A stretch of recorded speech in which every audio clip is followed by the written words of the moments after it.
Many years ago, there was a small branch line that ran past Kildane Junction. The line was known as the Holland Lake Branch Line, and it only served a grand total of two stations, Abbey and Holland Lake. Holland Lake was the terminus for the line, and since it proved difficult to put a turntable at the end, the line had a runaround loop that crossed over itself again when turned around. The line was owned by the Sodor and Mainland Railway and had its own little engine to run it. The little engine was the only engine running the line, and the only chance she'd get to talk to another engine was when she met up with the box tank engine at Kildane Junction. But the little engine didn't mind, as she enjoyed the peace and quiet. She also formed a strong bond with the station master at Holland Lake. Every day, whenever she'd arrive at the train, the station master would always be out there to greet the little engine, and the two would often talk about how their days were going. However, all good things must come to an end eventually, and the Holland Lake branch line was no exception. In the early 1920s, a few years after the Northwestern Railway was officially formed, the line went bankrupt, and at the end of the month, the line would officially close down and the little engine would be sent for scrap. The little engine didn't take the news well when she heard, as she felt like she still had plenty of life left in her, and she didn't think her time was up just yet. To make matters worse, the station master's wife had been really sick for months and passed away, and he became more and more depressed. Not even seeing the little engine would cheer him up, as the little engine and his wife were his only friends. But the little engine continued with her work as usual for the rest of the month, until the line's last night of business. The little engine was tasked to take a passenger train, and after that, she would head to the scrapyard in the morning. The engine took her train to Holland Lake. All the passengers said their goodbyes to the engine they'd come to know and love over the years, and after that, she headed to her little shed for the final time. Her driver and fireman stepped out of her cab, told her goodnight, and walked away, as the next morning would be their final moment with her. The little engine watched until they were out of sight, and stared off into the distance.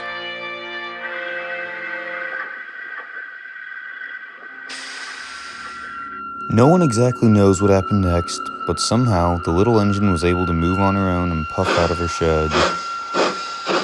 Just then, an owl hooted, and as if on cue, a thick mist rolled in. Meanwhile, the station master at Holland Lake was packing up his belongings and cleaning out his office before it would become demolished, and all the while thinking that his life was over, when all of a sudden, he saw the little engine puffing at full speed down the line.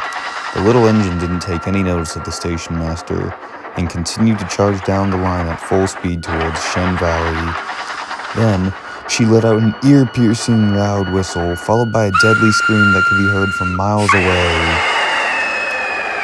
At the same time, the station master, thinking he had nothing else to live for, opened a drawer to his desk, took out a pistol, and shot himself.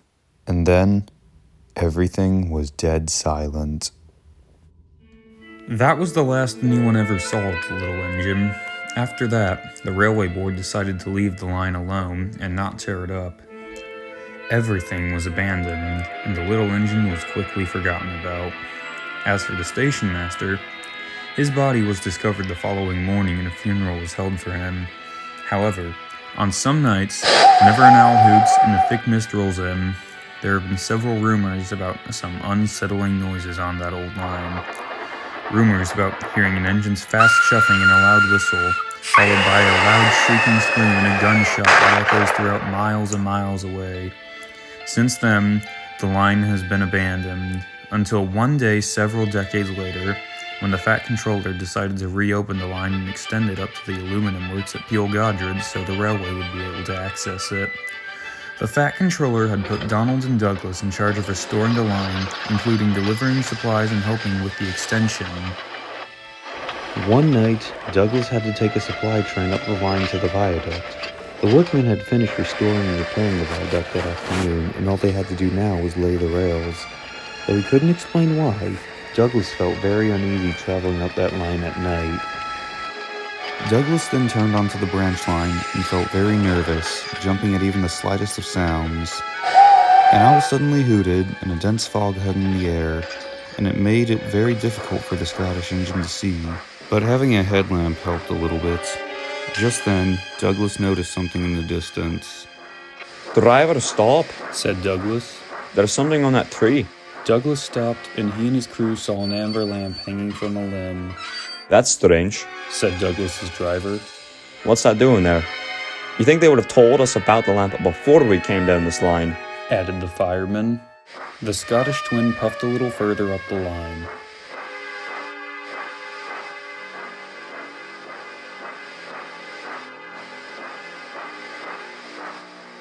Look, Called Douglas's fireman.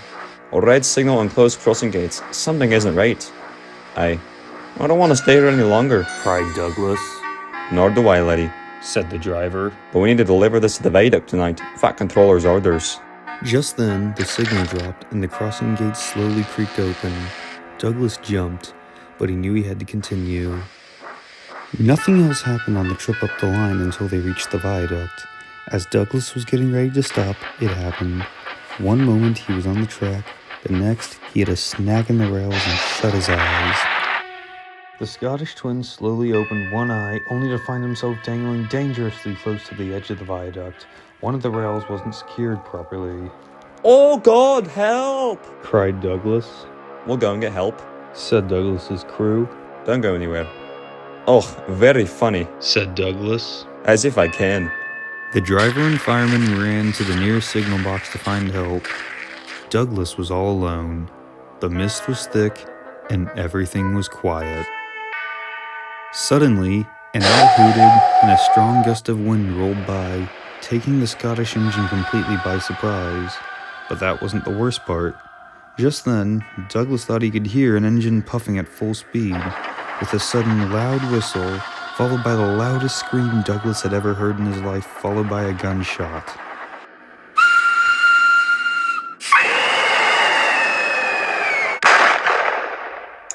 Douglas yelled in fear and shut his eyes as he felt himself teetering. Then,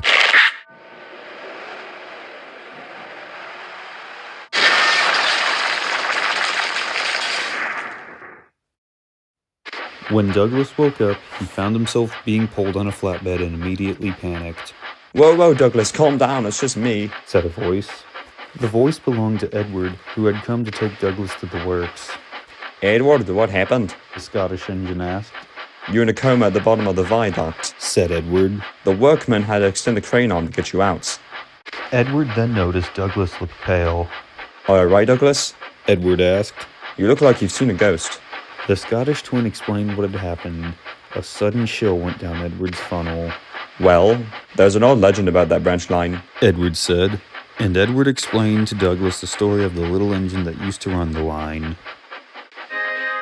Word had gotten out about Douglas's incident, as later that afternoon, Donald was talking to Henry about it at the big station. "Och, it must have been terrifying," he said.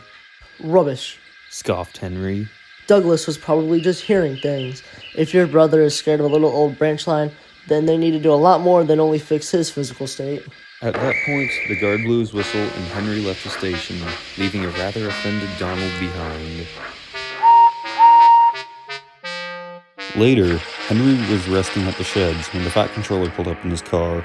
"Henry, I have a job for you," said the Fat Controller. "I need you to take a supply train up the new branch line." But sir, Exclaimed Henry. why can't Donald do it? He's the other engine in charge of the operations on the old line. "Donald is taking the midnight goods to Barrow tonight, and you're the only engine available," replied the Fat Controller. Henry didn't want to, but reluctantly agreed. Later that night, Henry was at Edward's station. It was a moonlit night, and he was getting ready to take the supply train to Holland Lake.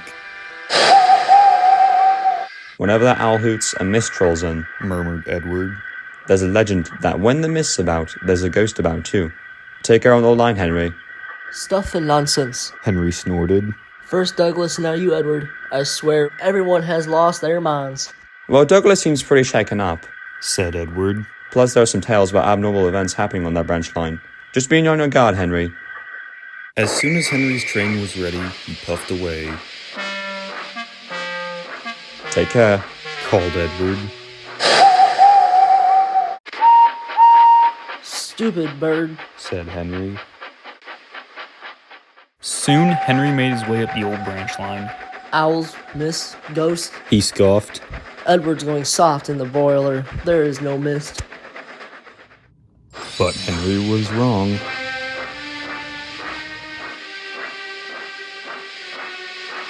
Just then, Henry spotted a light in the distance. "What's that?" Asked Henry. "It's an amber lamp," murmured his driver. "That means proceed with caution." "Who's there?" No one replied. Henry crept slowly forward.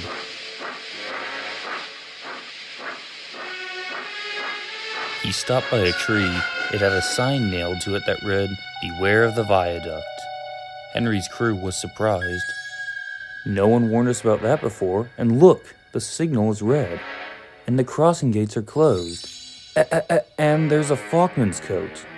But where's its owner?" he asked. Just then, Henry thought he could hear an engine puffing fast. "Driver, do you hear that?" Asked Henry. "I see it too," he replied. Henry looked over only to see a small tank engine racing down the line at high speeds. Then, they saw a light move within the station building, followed by a loud whistle and a deafening scream with the sound of a gunshot following after it. Ghosts!" Exclaimed Henry.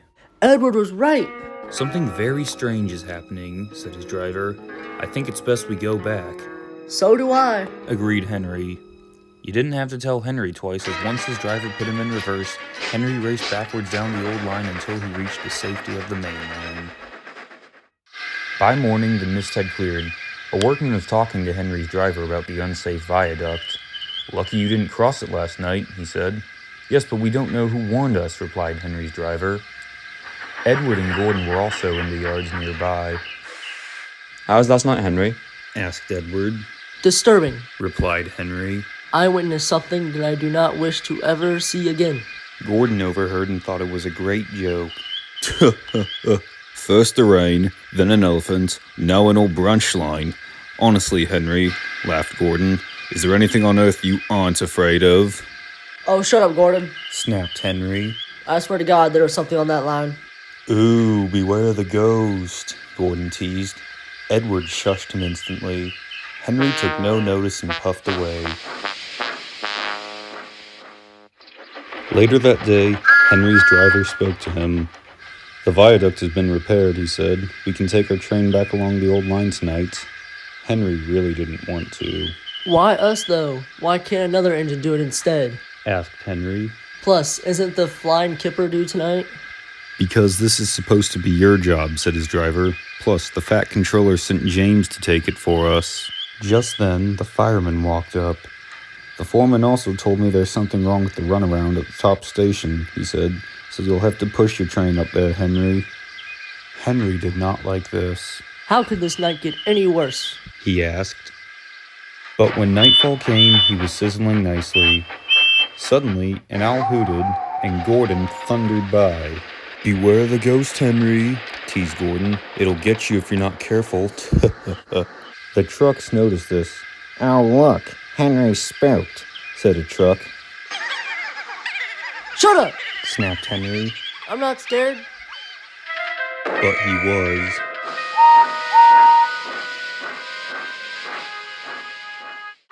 A little later, the fog came down. As they approached the same area, they saw the amber light again. "Here we go," said Henry's driver. Then, unknown to Henry, the gates mysteriously closed by themselves, and the signal went red. But he did hear the fast puffing, loud whistle, deathly scream, and gunshot.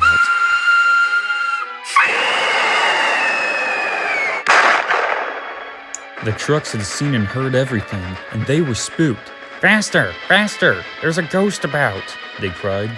"Stop! Stop!" Yelled Henry.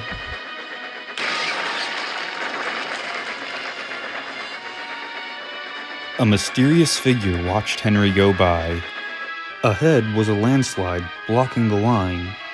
Henry braked hard, but the trucks hit some of the rubble and plunged into the ravine.